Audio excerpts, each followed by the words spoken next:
All right.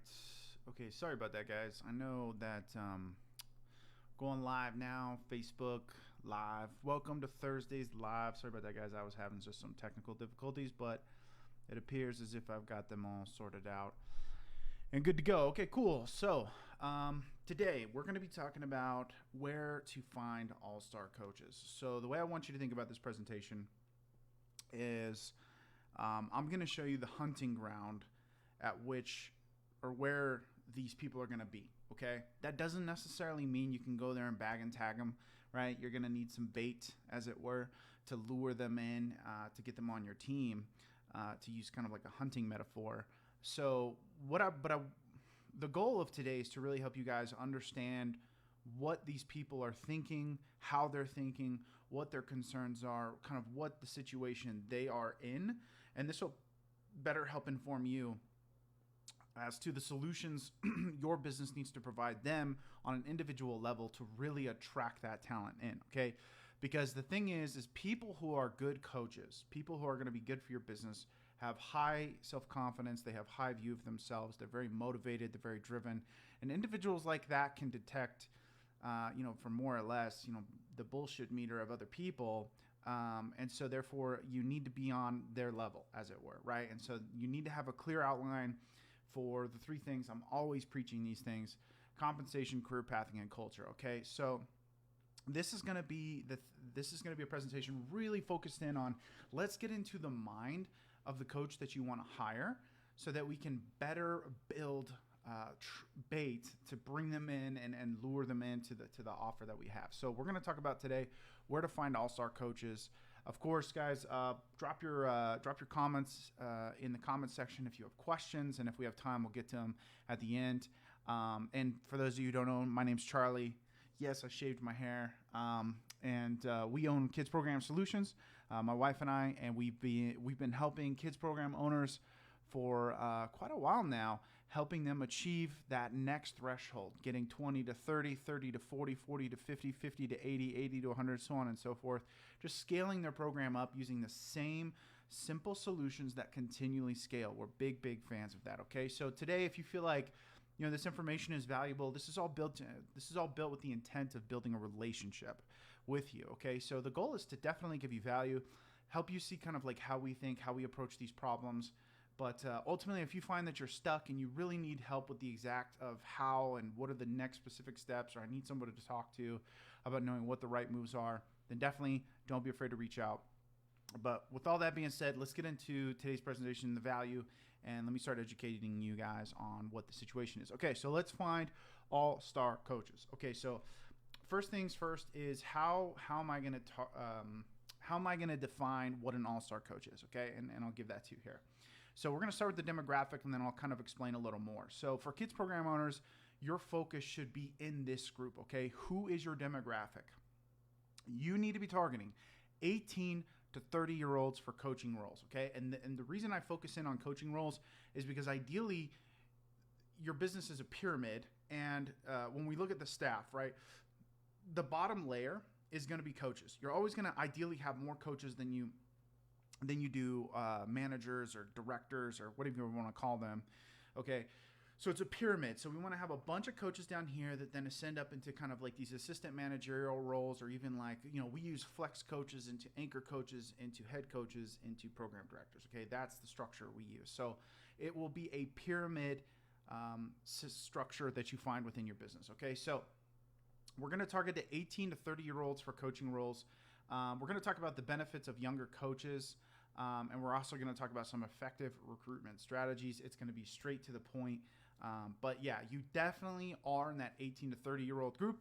And I'm pretty excited to show you guys this next image because this will really paint the picture as to why that's the case, okay? And so we're going to do a couple things here. We're going to spend a little bit of time on this slide.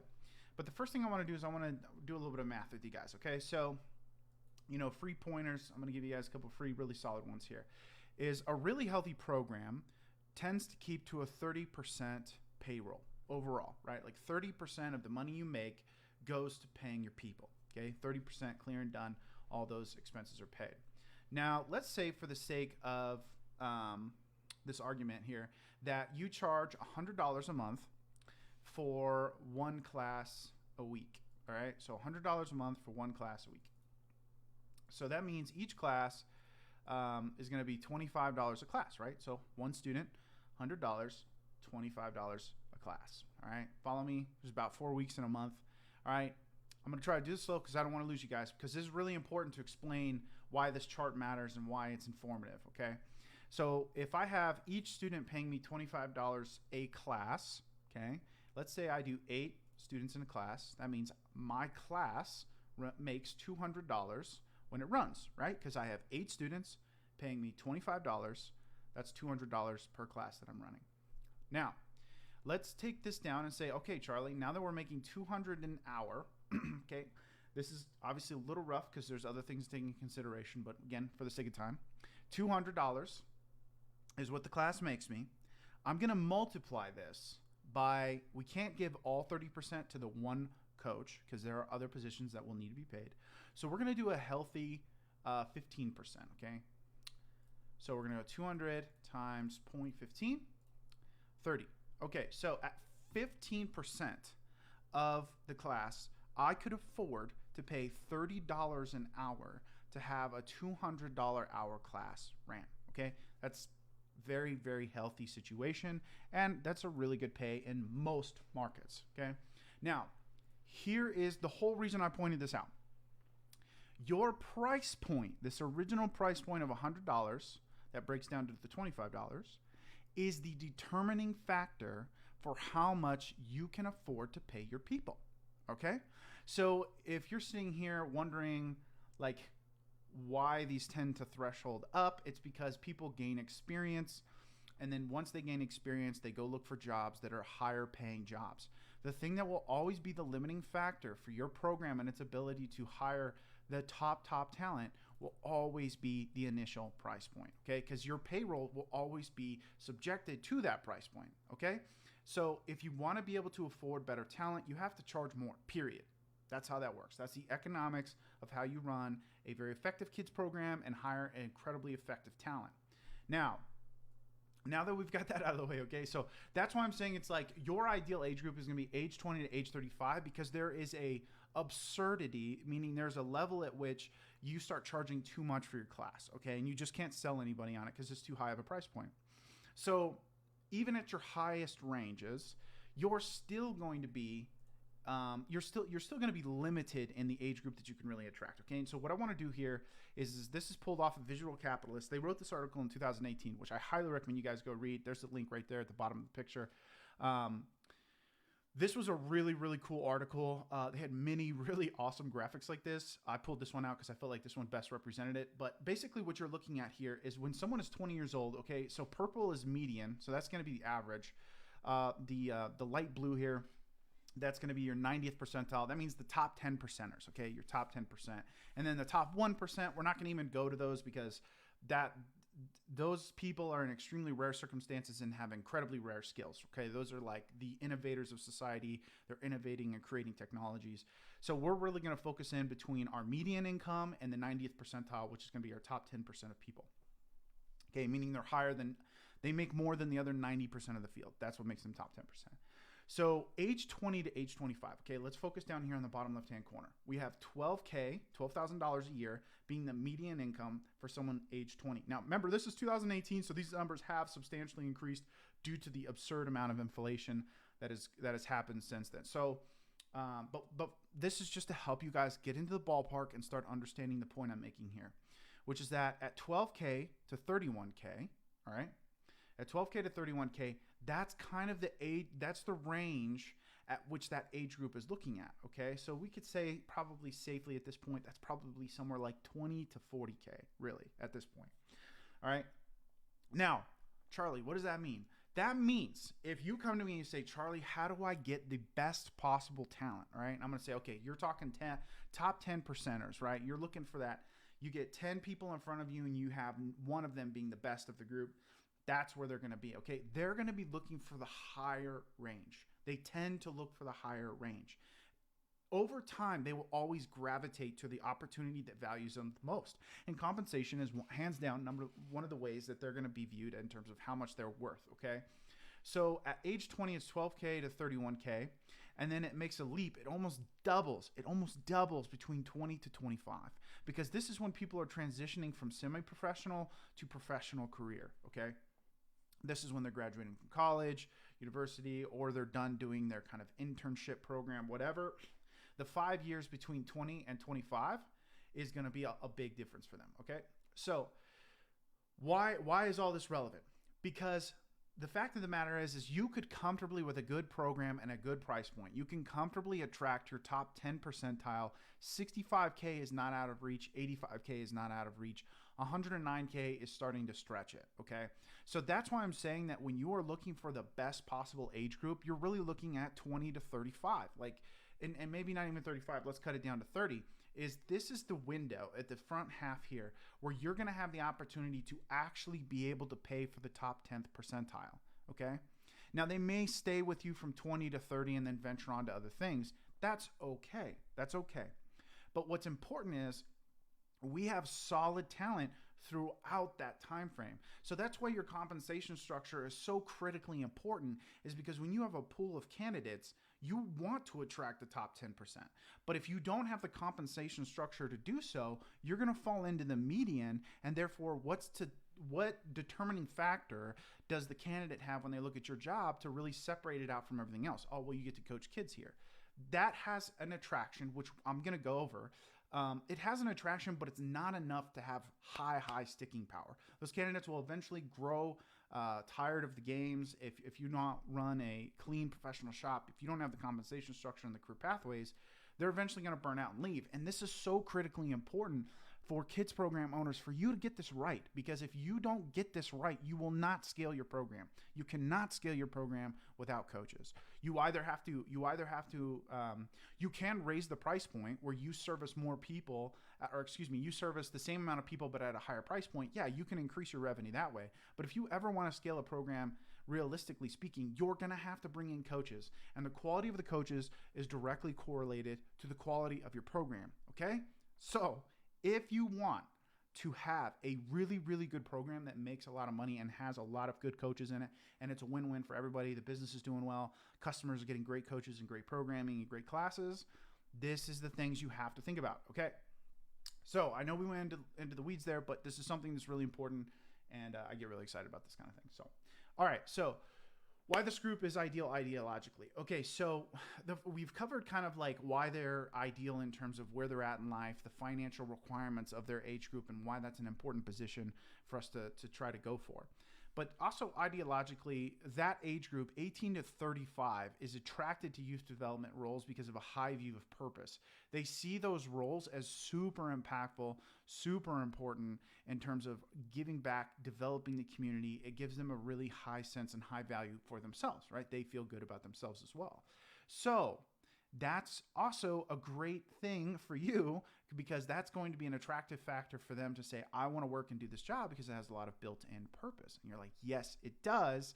How do we capitalize on that? Also, they are known to have a higher job satisfaction and sense of purpose from coaching positions. Another Positive Coaching Alliance 2019 study found that people from this age group, 18 to 25, had a very high job satisfaction. They really liked the job.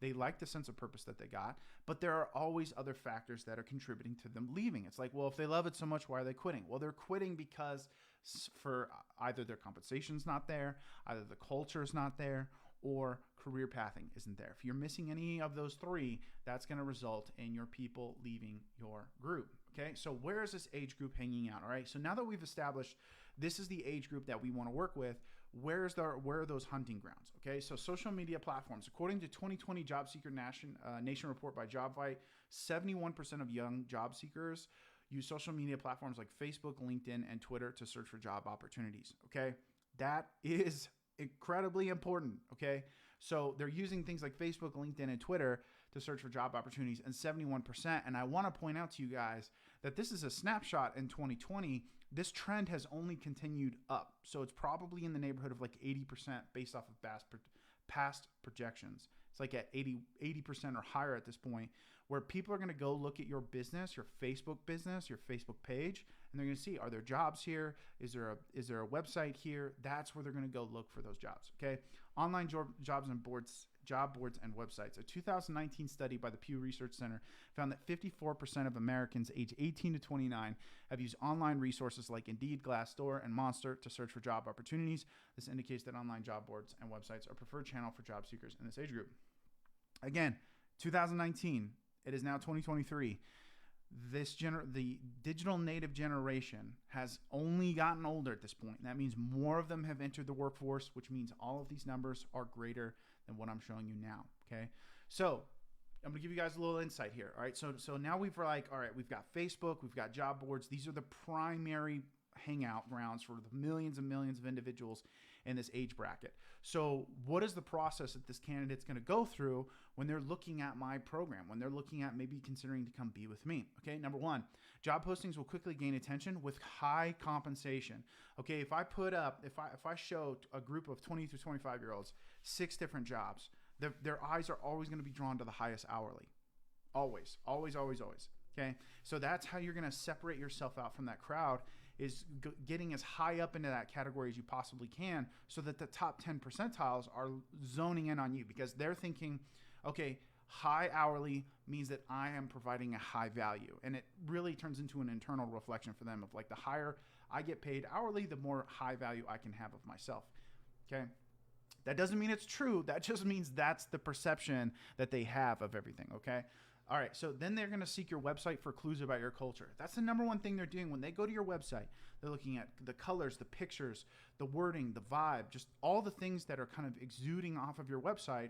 They're looking for pointers and clues as to the culture the company runs. Is it a tight culture? Is it a growing culture? Is it dynamic? Is it new? Is it fresh, right? They're looking for clues about the culture in the business when they go to the website. So if your website sucks, okay, then you're probably going to hurt your chances of getting good candidates, because they're going to figure, well, if you don't care about your online presence, what does that say about you and your business? Okay. It, again, may not be true. Maybe you value your business extremely highly and you do a great job of taking care of your staff. But again, perception is reality. So if your website is perceived that way, it's going to look that way. Okay. If aligning, meaning if they feel that the culture that they've seen aligns with what they desire and the hourly aligns with what they desire, they're going to be looking for more clues about compensation structure, i.e. career pathway, right? What will this future look like here? Okay, so all these clues are pulling together. Okay, let me look at this compensation. Let me look at the culture. Let me look at the career pathway. All right, and once they feel like all of those things are starting to kind of get into their neck of the woods, they feel like, okay, this is a good alignment. Then they feel if the transparency is high, meaning that information is readily available, and the opportunity seems good, they're going to apply. Okay, so that's the process they're going to go through. Okay, so you post on Indeed or Facebook. First thing they're going to do is look at the hourly. If you're offering $12 an hour, you're not going to attract any serious candidates to the position. Just telling you that right now. Okay, and the number one way, like I said, is to raise your price point. And if you don't know how to do that, we can help you with that. Okay, it's not just raise the price. It's how do we increase the value we're providing to our people. Okay, so this is the process they're going to go through. All right, noted. Got it. All right, let's go through here. Closing thoughts. Okay. So now that we know, okay, this is the age group we're going for. This is where this age group is hanging out. All right. And then also, okay, once we attract this age group, this is the process they're going to go through before they apply. Now it's finally the closing thought of where do we promote this? Okay. So number one, Indeed has more traffic than all other job posting boards combined. Okay. That's not to say you shouldn't post or that you couldn't post on all of them, but that's just to say that Indeed has so much more traffic than all the other job posting board websites. And I know a lot of you have limited time. So if you're like, Charlie, what's the best bang for my buck? Indeed, 100%. Go to Indeed, post your job, okay? And what they'll do is they'll throttle it, which means you'll post your job on there. Then they will show it at the beginning of the search results for everybody, right? And this is to get you to have a high endorphin release if it's working. And so you're getting candidates coming in, but then they throttle it. So as more people post their jobs as well, these are free postings, your job posting moves down, unless it matches an exact job criteria that someone's searching for. Okay, but most people don't do that. Most people, especially if you don't have a specific set of talents, you normally will just go into a particular field or like whatever, right? You're going to put an hourly or salary that you think you can actually get. Okay.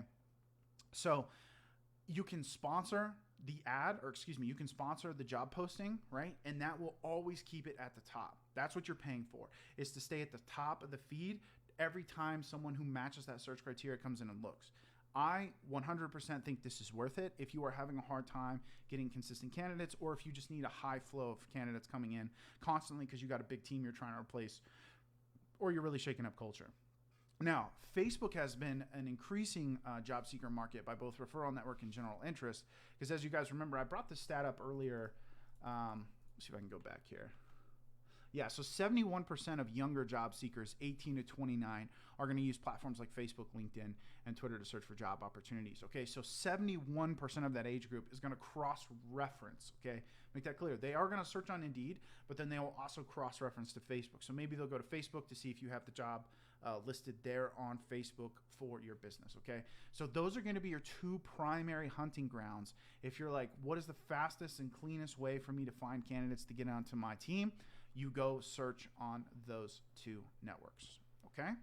All right, guys, I tried to not speak too fast and overwhelm everybody, but this stuff is super cool to me and it's super fascinating. So I hope you guys found value in today's presentation. I know this stuff always helps me personally really understand who it is I'm trying to go after and how to bring them onto my team, because I can understand the situation they're in, the salaries they're looking for, the ideals that they're seeking inside of the job. Okay, so the thing is kids programs have a massive advantage in that you have a job that has a lot of purpose infused into it. You don't really have to manufacture that. So if you can get your other pieces right, you can really get some great talent to come onto your team and stay for a long period of time. Okay? All right, guys. So I hope you enjoyed today's live. That's it for today. Again, sorry I was a little late, but had some technical difficulties getting the stream to match up the way it was supposed to. So, guys, do me a favor. If you're watching this on YouTube, like, comment, subscribe. If you're watching this on Facebook, then like the video, comment what you thought was interesting, and we will definitely be looking forward to working with you guys, or seeing you guys next week, and going to the next live. But if you do need help, Ali will obviously drop the link below where you guys can check out our program, Staff Scaling Secrets, where you get all kinds of cool thoughts like this, and you get one-on-one time in staff clinics with me to go over your specific situation, your specific problems, and it's just a great time. It's a good time because we get to see owners really transform their teams and transform their programs through it. So if that's you and you want to give it a shot, what are you waiting for? Get after it. All right. See you guys next week. Bye.